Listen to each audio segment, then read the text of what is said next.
Hi, I'm Jeremy Kirk with Intel 471, and welcome to Studio 471, which is our regular video interview series. A worldwide effort is underway right now to increase the cyber resilience of nations, and a key part of this is holding attack simulations that actually use the tactics, techniques, and procedures that real threat actors use. These types of exercises are held in Australia in the financial services sector. And with me today are two experts from the cybersecurity consultancy, CyberCX. So we have Diego Silva, who is a technical principal in cyber intelligence. Thank you for joining us, Diego. Thanks for having me. And we have Willem Mouton, who's the technical director of Adversary Simulation. Thanks for coming. Hey everyone. So, the long name for these exercises that are held here are called the Cyber Operational Resilience Intelligence-Led Exercises, or by its easier acronym, CORIE. A question for either one of you. Tell me what a CORIE is and how this framework came into being. I could take that, Willem. You might have some things to add, but so yes, it is a mouthful, but I can give you an abridged version of its history.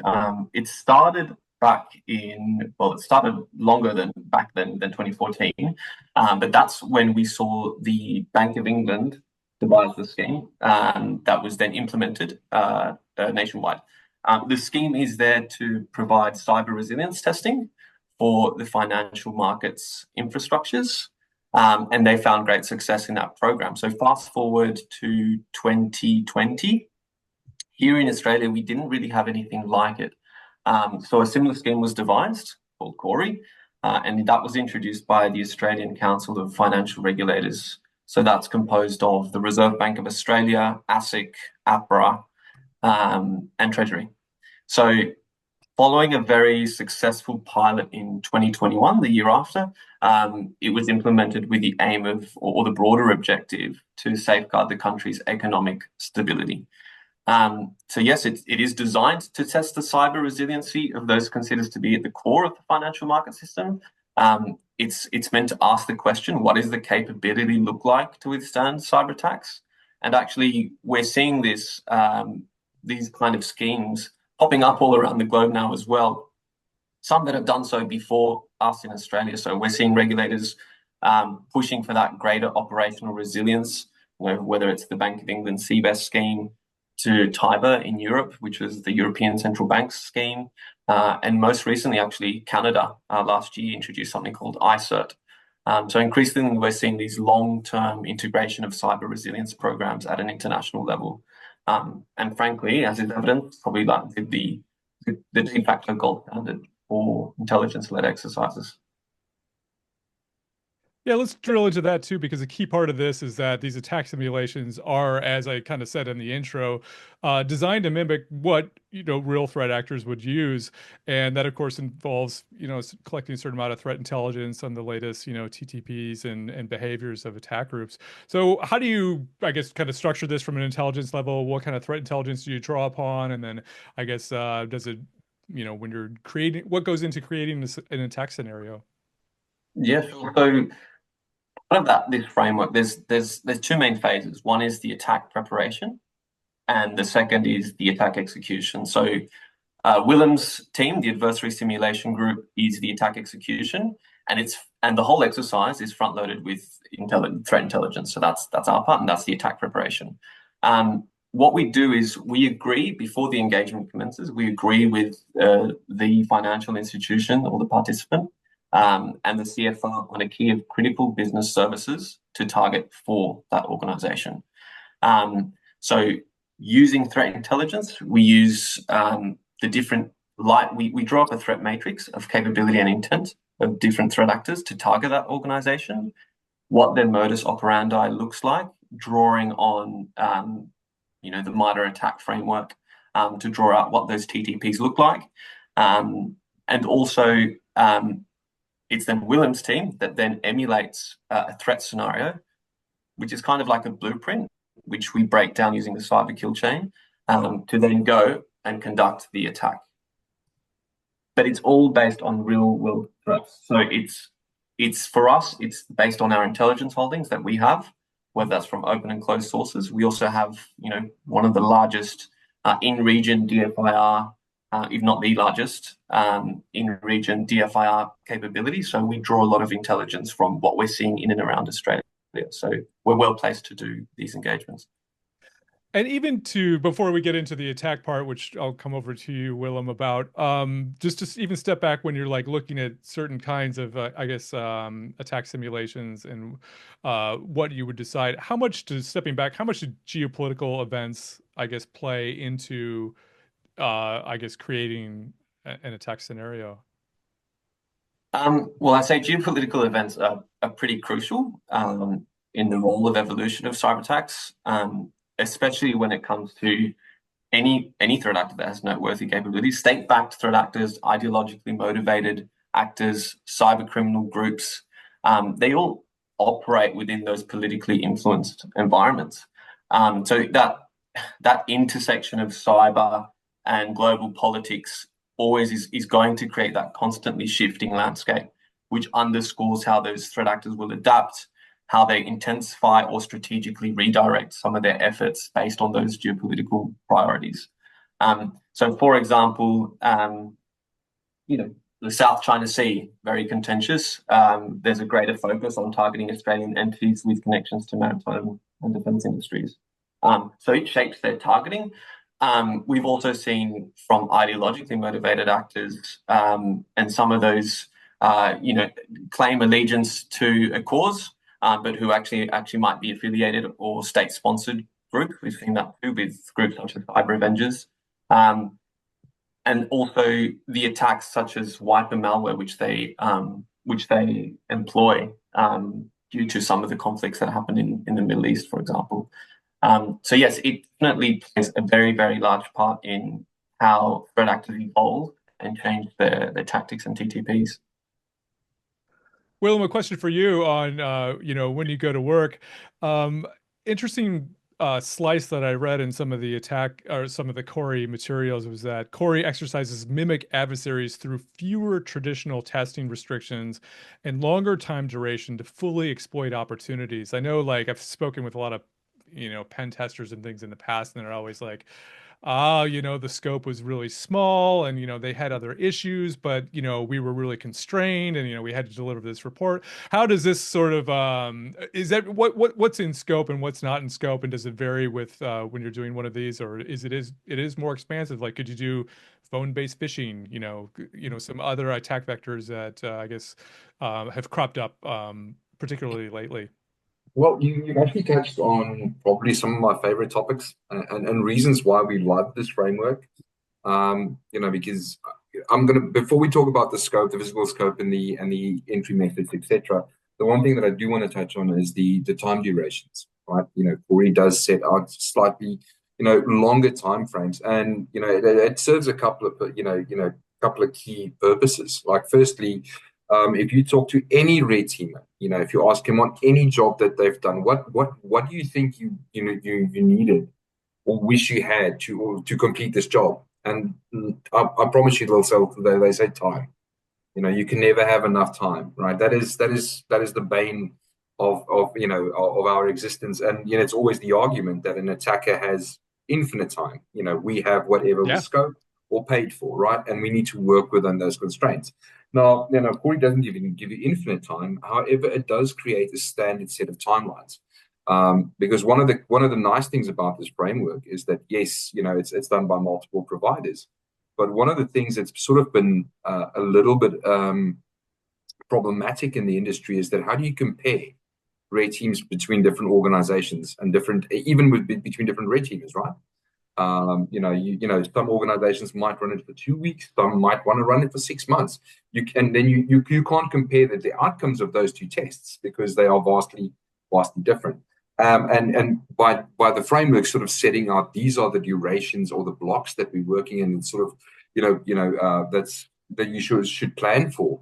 It kind of creates a little bit more comparison between different red teams over different years by different providers, or even by different red teamers, which is absolutely, I think, key for what they want to do, and it does show in the results as well, because we've got more time. It actually sort of leads to better results, specifically for these bigger organizations that we work with. Now to the fun part in terms of what we're allowed to do. Yes, scope is typically, much bigger, because the scope is sort of defined by, the CBS or the critical business systems that we want to go after, as well as what was discovered during the TI phase with Diego's team. Right. If we see that an adversary is, going after a specific, or his system, or sets data, and they go along, they've got various ways of doing that. We want to bring that in, right? So we can't just say, oh, we don't want to fish, because we do see some organizations still have a little bit of resistance to this, to things like that. If your actor that you're emulating is favoring phishing, we're going to go down that route. That said, there is one thing. Sorry, I'm talking a lot now. That's all right. One thing, that said, what we also do when we create the scenarios, right? We also need to be sort of realistic, and we take the input from the TI report, and we can see, okay, well, look, there might be some entry vectors which are not necessarily feasible for our organization if we map it back to the known TI for a specific actor, right? And then, during the planning, we'll work with the customer and the TI team to sort of find alternative pathways, because no actor has a single, weapon in the arsenal, right? They do have some different ones. So yeah, so we do work with that. We work with it within the constraints of the TI, but also we do find that it's much broader, right? And it's yielding good success for us. And Diego, I mean, as far as scenarios too, I mean, obviously ransomware is still pretty much off the hook this year. It's looking like a, record year for at least the number of attacks too. It seems like some organizations are not paying as frequently and not as much, but still, it's still pretty bad. And then you have sort of financially motivated, other, just sort of fraudster level. Like when you're doing financial services, like what are you looking for? Like resistance to disruption or resistance to ransomware, or is it a bunch of different things depending on the institution that's being tested? Yes, it is a bunch of different things, but we don't articulate these threat scenarios on a whim. We stick to what we're seeing in real world. So back to the question about, is everything and everything considered in scope? Yes, but as long as we're simulating or mimicking what we're observing, what's current. So I think the question kind of intimates that, oh, how much novel stuff can you introduce, and how much is based on a whim? But it's not. We have to very much stick to what we're observing, and as long as it aligns with current threat actor tradecraft, and also it needs to get approved, obviously, by what's called the control group. But for example, some of the more novel things we've done in inverted commas might be, we've lately seen North Korean actors applying for jobs, especially for Western companies, those in the US tech sector. That's something that we've also looked at doing for participants, but that would require concessions and possibly lengthier approvals to do. But those are the kind of things that what we do. So we do insider threat. We give alternative pathways to some of those initial access vectors. But we're testing for everything. And part of the testing is who is the threat actor and what's their motivation. So if the participant is, once we draw out the threat matrix and say, these are the likeliest threat actors to target you, normally it's going to be a nation state, perhaps, or as you mentioned, a cyber extortion group. Ideologically motivated actors, their capabilities obviously a little bit lower. They're flying the ointment sometimes. They do have some successes, DDoS attacks, minutes, maybe hours, but very different actions on objectives. So we look at a broad spectrum, but we pick out the likeliest threat actors and look to simulate those and the TTPs that they use. Yeah, great. And I read another really interesting bit when I was doing my background about this, and CyberCX blog post mentioned that occasionally the exercise doesn't necessarily, you don't, it goes out of an exercise because you have to break the fourth wall, is how it's sort of termed. Can you explain a little bit why these exercises sometimes get interrupted because of, I guess, sort of reconnaissance that or intelligence that you've uncovered? Yes, well, I think there's two types there. It's either from our reconnaissance that we've uncovered, or it's because during an engagement, there's actually a real world attack happening at the participant, which means we have to stop anyway, right? Because we need to deconflict. Things happen. But yes, when it comes to the reconnaissance part of that, it's normally we come to an agreement at the start of the engagement, say, we were going to find some things, and if we find something that we deem is critical, we will notify you straight away. We come to an agreement what that might be. Sometimes we find legacy infrastructure with critical vulnerabilities that are actively being exploited in the wild, and they appear in CISA's known exploited vulnerability catalog. Wow. So that's a rare case. More often, we would find something that's access being advertised for corporate network access, and we notify them straight away and make sure that proper due course is taken with that. Yeah, yeah. Willem, when you kick it off, do the defenders know you're coming? Is there some, or does their SOC's just like it's just a normal day and they're just So in the ideal world, the idea behind CORIE is to keep it as realistic as possible. So like the Diego said, there's the concept of a control group, which basically serves as the sort of the purveyor of knowledge for this engagement. Blue teams are not supposed to know. And we do create during the planning phase like a whole set of rules of engagement about like how we're going to keep it as realistic as long as possible. And that just means if we get detected, we don't immediately tell the blue team that, hey, this is a red team. They need to work a bit, Sure, see if they can properly attribute it, see if they can actually figure out what was going on, and follow their BAU processes as far as they possibly can. Because I mean that in itself is fairly crucial learnings for any of the participants to see how their team holds up, how they react, and actually does their theoretical playbooks that they've created, does it hold? Can they be successful against a motivated actor? In some cases, yes, unfortunately, we do have some slip-ups where, maybe somebody, lets slip that it's a red team and things like that. That always happens. You can't 100%, maintain secrecy all the time. But by and large, we do keep it as far away from the blue team as possible. I've heard in ransomware scenarios where there's just like, the adversary hands on keyboard and the defender's hands on keyboard. And it's like this really sort of pitched battle that happens while they're trying to like kind of maintain access. So you don't necessarily like when they pull your flag and you're like, oh, we're done. It's like you keep going sometimes. Yeah. So that's you're talking about the real fun part now. So typically we try to avoid avoid detection as much as we can, playing by the by the rules of the intelligence that we have.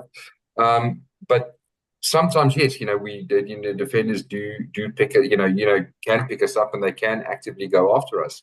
And make no mistake, we do fight back, and it's and depending on the organization that we work with, there's one thing I do need to mention. Going back to the duration of these exercises, the side effect of it being so long is that there's actually a relationship that forms between the red teamers and the actual control group and the organization that takes part. So, at the start, everything is nervous energy. People, it's like, you're going out on a first date almost. And by the end, when we're going after flags, they're egging us on, or it's a really good vibe. And usually, even if we do hit the flag, let's say we've hit the flag, but we've not been fully identified or kicked out. We won't stop. We'll work with the team and say, hey, can we ramp this up? What should we do? Let's give the blue team a run for their money. Let's see how long it takes them to kick us out. And then we'll have a right go at them. And I mean, we've done some cool stuff, like jumping into their Slack channels and actually watching what they're doing, or Because that's exactly what happens in Yeah, some scenarios too. yeah. Yeah. We've one of my favorite things that we've done once. The blue team is very. I must say, the blue team is very angry with us. Initially, in the second red team, they said like, they'll watch for that now. But in one of the engagements, we actually, dropped the beacon onto one of the main blue teamers' machine, and we were actually actively monitoring his desktop while they were sitting in calls, and we were snooping on their team sessions while they're discussing this potential incidents, and we were actually closing tickets on his behalf and things like that, which look, we disclosed all of the information, but that was part of the fight back. Sure. Sitting Sure. inside the scene, Yeah. looking for alerts to pop up, etc. And that's part of the game, right? Just leave that I gotcha account in the domain controller, and they can find a winner. So when it's done, what happens next? There's sort of a purple team and a gold team. Explain to me those concepts and how does that shake out?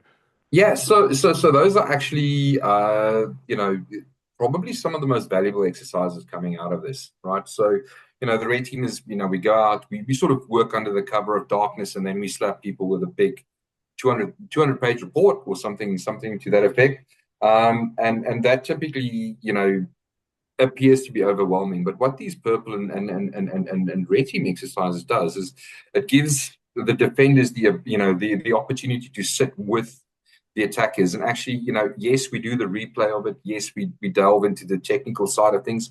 But almost the most important part of that and the most valuable part of that is for the defenders to actually pick the brain of the red team, right? Because a lot of it is, yes, we can see you've made a technical choice.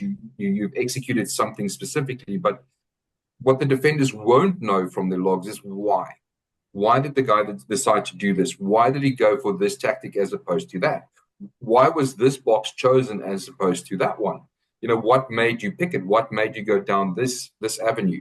And during the purple teaming and parts of the gold teaming as well, those questions, those interactions probably provide the most value to the blue teams. It's great for knowledge transfer, sort of like giving a different perspective, etc. And with goal teaming, where we take the engagement and we replay it from a management perspective, making sure that hey, this has happened. How do you handle it? Look, during the engagement, there are controls to sort of prevent somebody from prematurely letting the media know, etc. But there's a lot of things that need to happen during a real breach that it's really hard to sort of practice for that. But when we do these goal teams, you've actually got a playbook of something that has happened in your organization. There's real points that you can point to, real timelines that you can say, like, this is when we first saw it. This is what happened. This was the time delay between this and that, and this is the data that was that was compromised. And then you can basically craft that exercise by telling us, like, okay, this has happened. How do we do this now? How do we proceed? Do we notify? Who do we notify? Things like and that is invaluable. And we actually within CyberCX, my team, handles part of that, but we've also got a team that specializes in that because that is almost a specialized discipline. Sort of dealing with a breach incident, everything from media comms, etc. And my team works with that team to perform these goal team exercises. And Diego, a question for you about CTI then too. And after one of these exercises happens, does the organization that had it conducted have some rear view kind of insight into what's the most valuable CTI? I mean, I know that's kind of like the question that a lot of organizations have, a lot of questions that we have of like, there's so much CTI. How do you filter it? What's of most use for your organization? And then how do you prioritize? Do you find that some organizations were more reflective in their, I guess, consumption of CTI after one of these exercises? Yes and no. Realistically, I think the thing to say is that I think financial services industry, one of the most tightly regulated industries, there's a lot of governance and compliance that is mandated. They've got large, kind of deeper pockets than most as well. So normally they'll have in-house threat intelligence teams. They've already done things like, what does our threat profile look like? It's good to get reassurance or validation for them by an external provider. The threat intelligence that we provide or that any provider provides as part of these engagements gets validated also by the ACSC or the RBA, by their own threat intelligence team, and they provide enrichment where it's necessary, but it kind of gets marked as well. So they're able to see what we're doing is aligning with government and what they're seeing. But really, it comes down to continue partaking in these robust and rigorous programs to test your resiliency for real world threats. This is part of your defense. It's also building defense in-depth strategies. The paradigm has shifted. I think that's one of the quotes in the blog post we posted. Stop focusing on prevention, focus on resilience. Segregate your network. Make sure that if a threat actor does compromise part of that network, they've got a beachhead, but it's segregated away from your critical business functions or assets. So I think it gives some organizations pause, especially when Willem's team, who's very capable, are able to find many holes that they can get through. But it does provide food for thought for a lot of organizations. And as a final question, what are some of the, I guess, areas that sort of consistently emerge where financial services should build better, resiliency? Is it kind of like, forgotten infrastructure? Is it unpatched vulnerabilities? Is it, identity and access management issues? All of the above? Anything stand out for you? Look, the sad part is, yes, there is commonality. Diego said, touched on, with those big organizations, they've got bigger budgets, right? They've got typically bigger teams. However, they've got monstrous estates, and also, these big financial institutions, they're dragging decades of technical debt, right? So yes, we do typically see some, your classical vulnerabilities, etc. But on the perimeter, not as much, because they're regulated, right? So they are incentivized to actually find those. But what we do find consistently, is around identities, specifically gaps around, controls, specifically, multi-factor authentication. There's a big push for that. It's been like that for years. But with the way networks work and working from home and all of these complexities that's been introduced, there's always gaps. There are always, should we say, edge cases, and attackers are getting better at finding that. And for us, we don't necessarily at this point in time. Well, I'm talking about my team, but I'm pretty sure most of the red teamers in the world are, is probably, feeling the same way. We don't necessarily covet, vulnerabilities or machines inside networks anymore. We crave credentials, we crave identities, because if we have identities, we don't need to worry about exploitation, right? Because we can seamlessly move, and that sort of dovetails into some of the other the big failures that we see. So one of the biggest common problems that we've identified over the last couple of years is almost cyber hygiene with the way credentials, for example, are handled inside of organizations. Yes, password managers, yes, PAM solutions, yes, if all of those things exist.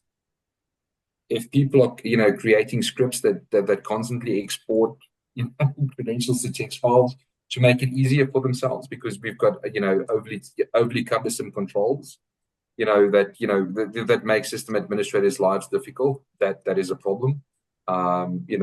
Credentials live specifically in these big organizations in places where they never consider it. It's amazing how often we find credentials, and not just using them as passwords, everything from API keys, access tokens, things like that. Yeah. We find it in every place, from file shares, Confluence, SharePoint. It's amazing, right? And the moment that we have that, we typically sort of bypass almost the most important and heavily relied upon piece of defensive tech that organizations are using right now, which is EDR. right? Yes. Yeah. If you know, I have to fight with EDR, and then there's some good EDR out there right now. You know, every time that I have to try and bypass it or disable it or hide from it, I risk being detected, right? Because that's a cat and mouse game. That is, constant, trying to one up one another. Yep. However, if I've got the right credentials, I can literally log in and I can look at your EDR and go like, I don't need to worry about that because I'm just going to be a user. Yeah. And that's really, been a common thing, a common theme over the last couple of years. That once we get there, we notice the over reliance on EDR. Once we get past that, with actual identities, it usually goes pretty quick. Living off the land. Yeah, that's the thing. Excellent. Well, that's a good thing to watch out for. Thank you both so much for your time. I really appreciate it. Awesome.